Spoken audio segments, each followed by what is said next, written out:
Je vous ai dit la fois passée au ministère de l'Information qu'un journaliste, s'il dit la vérité, il peut sauver un pays.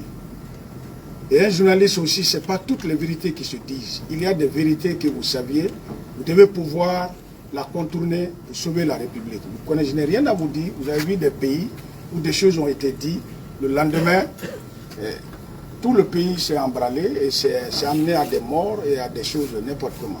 Tout récemment, nous avons connu, pendant notre élection, vous avez couvert des conférences de presse qui ont amené des effernements de foule et qui ont amené aussi des dégâts. Si ce jour, comme a fait les candidats aux États-Unis, certains candidats dans la salle, vous avez vu, ils ont boycotté la conférence de presse de Trump. Parce que la déclaration qui allait sortir de là-bas, malgré que c'est un président de la République, allait être mauvais, certaines presses ont dit non, non, on ne couvre pas. Vous avez vu, ça n'a pas fait d'effet. C'est ça souvent votre... C'est vrai que vous avez le droit de dire tout ce que vous voulez, de faire tout ce que vous voulez, mais des fois, pour sauver la République, pour nous autres nous sauver aussi, il y a des choses, il y a des comportements comme ça. Je n'ai rien à vous dire, il y a des comportements comme ça qu'il faut faire. Mais je voudrais revenir à vous, que vous sachiez que le métier que vous faisiez et ce que nous faisons, ce n'est pas la même chose. La sécurité, elle est républicaine. Elle est à la disposition de l'autorité civile légalement rétablie. Le président, il est élu, il est investi, la Cour constitutionnelle a tout donné pendant les 6 ans. C'est lui le patron de la Guinée. Et que quelqu'un essaie de défier l'autorité de l'État, qu'un membre de la sécurité ou n'importe quelle structure de sécurité essaie d'accompagner ça, il sait là où il doit aller. Donc, je voudrais dire quoi? Vous, la presse qui êtes là, il y a des presses privées. Sidi Madi, il a déjà sa presse à Mamou. Hier, il était syndicaliste. Aujourd'hui, il est patron de presse. Il est libre, il est privé. Ce n'est pas une presse d'État. Donc, n'importe quel acteur de la société civile ou politique peut le recruter, peut le prendre sa presse en charge, le financer, payer les travailleurs, mais il est obligé de faire sa promotion. Ça, c'est différent de nous, les services de sécurité. Nous sommes obligés de respecter la loi et de faire respecter la loi. Je reviens à la question de M. Dansa tout à l'heure. Il y a une loi qui réglemente le maintien d'ordre en République de Guinée, la loi 09, qui détermine les autorités civiles qui doivent délivrer les demandes de concours pour nous, les policiers, et délivrer les différentes sortes de réquisitions pour la gendarmerie et l'armée. Ces autorités sont, comme il a dit, les maires ruraux, les maires urbains, les préfets, les sous-préfets par endroit, gouverneurs, voire même par un certain niveau, le président de la République. Ça, ce sont les autorités civiles et administratives. Mais surtout, c'est l'autorité civile dans les communes. Ce que vous avez remarqué à Conakry, pour déployer ces réquisitions ou ces demandes de concours sont propres aux unités spécialisées dans le cadre du maintien d'ordre. Il y a des unités régaliennes, que ce soit les postes de police, les commissariats urbains spéciaux et centraux, qui sont des unités régaliennes qui sont à la disposition des autorités civiles ou administratives dans leur commune ou préfecture ou région, qui n'ont pas besoin de demandes comme ça. Par exemple, un poste de police qui est dans un quartier ou dans un carré, vous voyez 2 citoyens qui sont en train de se battre, ou un citoyen qui est en train d'être agressé, on n'a pas besoin de demande de concours pour essayer de porter secours à ce citoyen. Mais quand l'ordre est troublé à un certain niveau et que les compagnies mobiles d'intervention et de sécurité qui sont les CMS ou n'importe quelle unité d'élite de la police se subordonne à une demande de concours délivrée par une autorité civile, et ces autorités civiles en première ligne, c'est les maires, toutes sortes de maires, le maire rural, communal, et à défaut, il peut y avoir le gouverneur, le préfet, par endroit. Parce que pourquoi cela? Il y a des maires qui sont issus de l'opposition. Ils vont autoriser, par exemple, n'importe quelle société civile, que ce soit politique ou une société civile, va organiser une marche ou n'importe quelle manifestation dans un lieu donné.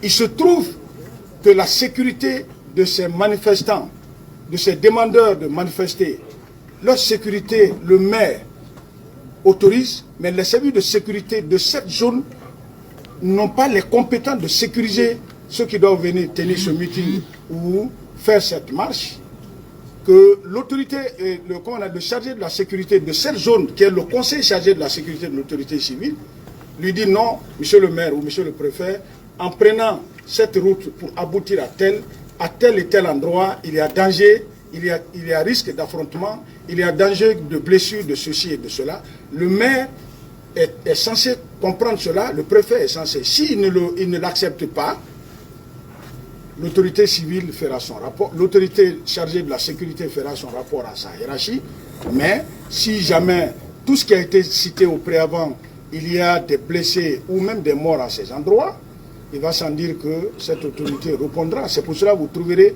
par endroit, si le maire il est de l'opposition et qu'il autorise cette marche, et les services de sécurité, après leur rapport, après constatation, après avoir étudié l'itinéraire qui va être étudié, disent non, nous vous proposons cette haute route, mais ce qu'ils ont demandé là, s'ils passent là, il y a ça et ça.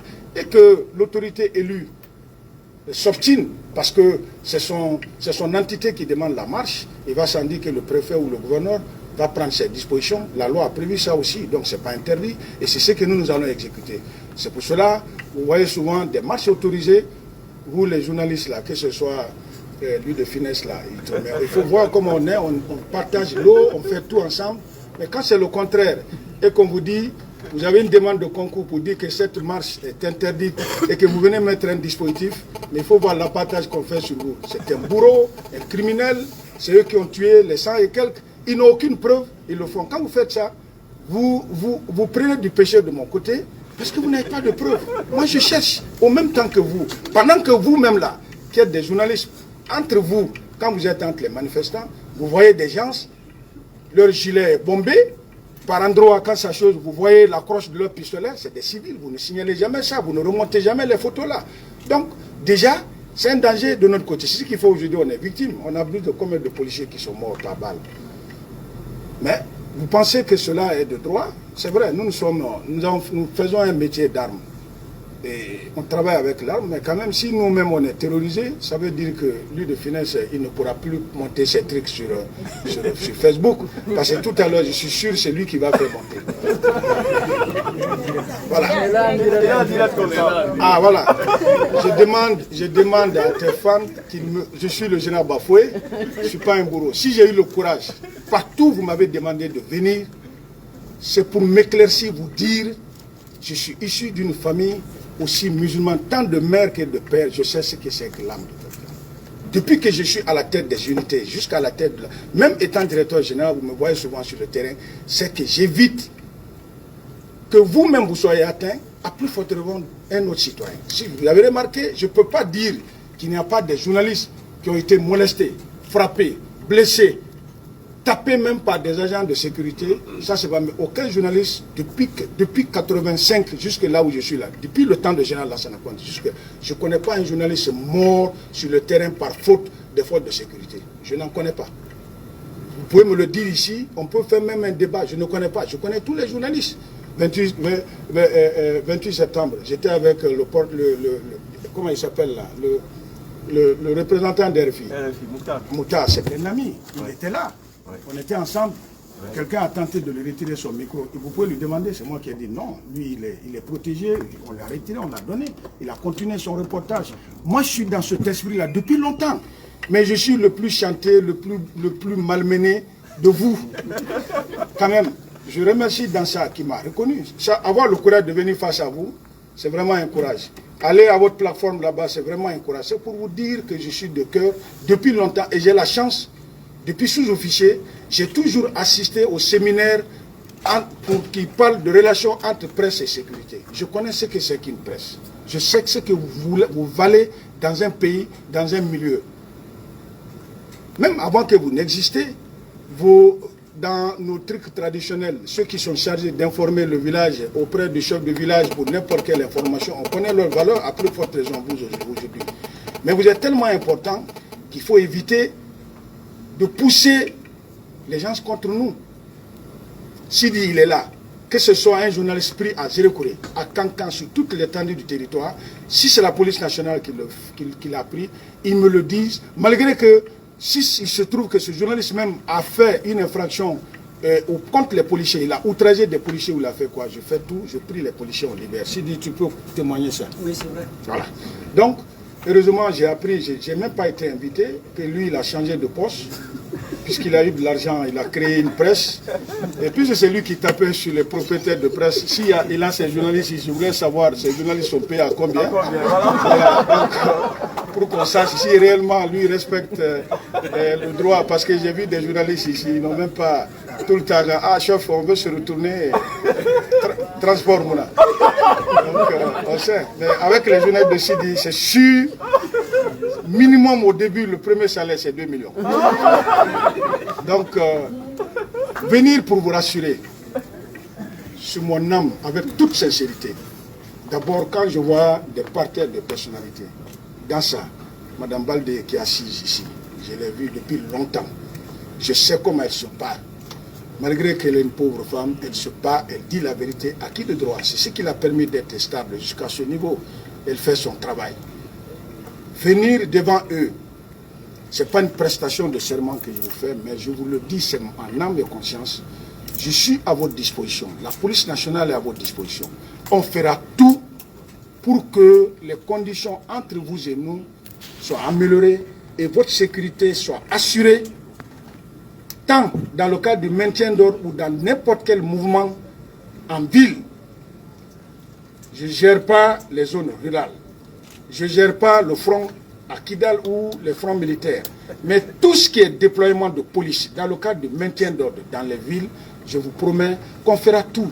Même si c'est vous qui nous provoquez, mais je crois même certains journalistes peuvent le reconnaître parce que celui qui est permanemment avec moi, c'est lui de finesse. On les a même embarqués dans nos véhicules de maintien d'ordre où on évolue ensemble. Certains peuvent nous le témoigner et c'est ce qui va continuer. C'est pour cela, en venant, je suis venu avec le directeur central des unités pour qu'il sache. Moi, je suis le directeur général actuel, c'est lui qui assure la continuité pour qu'il sache que je tiens fortement la relation entre vous et nous pour que ce pays-là ait la paix.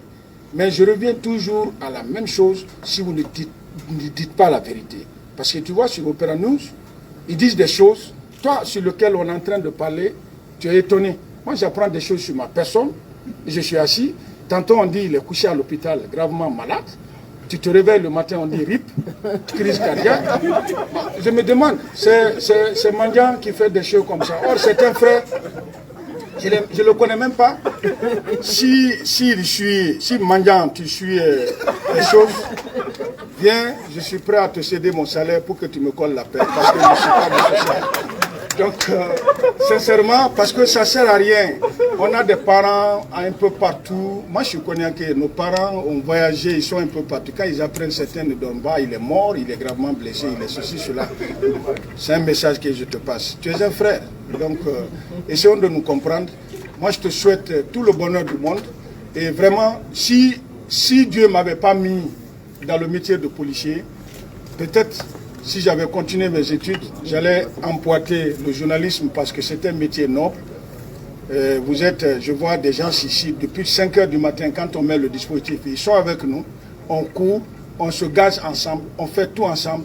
Ils ne pardonnent pas, ils ne reculent pas, ils n'abandonnent pas. Ils continuent jusqu'au dernier manifestant qui rentre à la maison. Ça, c'est très important. J'ai vu des journalistes battus, cognés, mais ils ont toujours continué. Donc, c'est pour vous rassurer.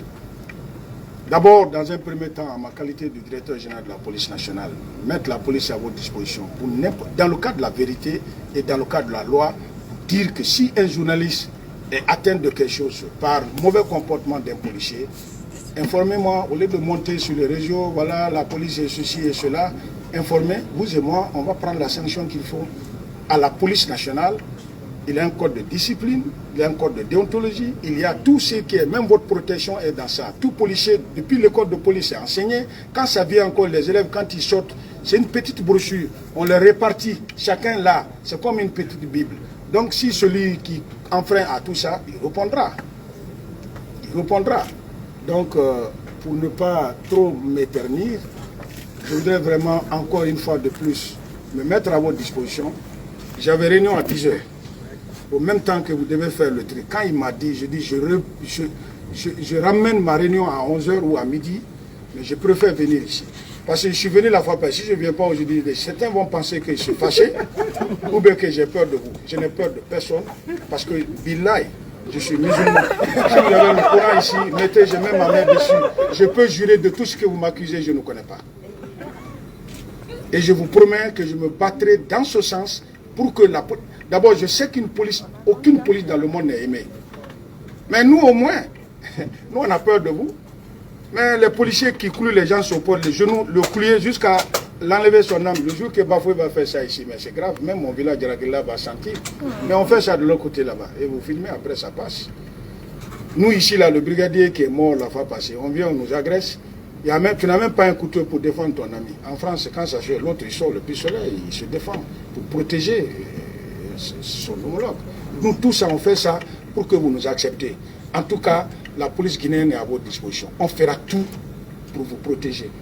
Au péril même de notre vie. Je vous ai dit la fois passée, ce n'est pas de la démagogie. Hein. On a besoin de concret. Dans ça, il a dit des mots très frappants. Il parle bien français. Hein. Il a dit, pour celui qui comprend, il a dit des choses vraiment... On n'a pas besoin de discours, de théorie ou bien de se faire plaire auprès de quelqu'un. Il faut être pragmatique. On est des praticiens. Vous me connaissez. Si j'ai été parachuté pour être directeur général, que je parle comme ça, mais ceux-là qui me connaissent, même janvier, février en Guinée, je l'ai géré. Quand nous, on nous a chassés, nous sommes faux. Quand vous nous chassez et qu'on fuit, vous allez rencontrer plus fort que nous. Donc, c'est mieux qu'on s'entende. Pour chasser, ramener, et vous partez, on va, on se charge, on vient. On se malmène comme ça que vous trouvez plus fort que nous parce que vous ne pourrez rien. Après Dieu, c'est l'État. La restauration de l'État, c'est coûte que coûte, vaille que vaille. Ça n'a pas commencé, vous avez vu à l'alentour. La Guinée est un pays exceptionnel. Mais vous aussi, qui êtes de la presse, je le dis et je le répète, ce que vous avez, la caméra que lui là c'est plus qu'un pistolet. C'est parce qu'il est en train de prendre ma voix, il l'envoie. S'il veut même, il peut modifier d'une autre manière. Mais je vous prie, on n'est pas de ce genre. Je voudrais profiter des organisateurs, rassurer aussi madame qui œuvre dans ce sens, que, en tout cas, depuis longtemps, je me souviens, c'était depuis au temps de l'arrivée de madame Martine, il y avait eu un séminaire organisé à Nouveau-Tel. Moi, j'ai tellement peur de vous, qui m'a permis aussi de vous oser que je n'ai même plus peur de vous. Je peux vous dire tout, je n'ai peur de personne, parce que je vous dirai la vérité. Et ceux qui transforment, ou bien qui sont de l'autre côté, qui font comme ce que fait mon frère Mandian, mais il peut, j'ai le 622 23 48 23, dites-le de m'appeler. Quand il apprend des choses de moi, on parle. Et si puisqu'il est de l'autre côté, il a besoin de trucs, 100 euros, 200 euros, je peux envoyer. C'est pas grave, je vous remercie. Merci.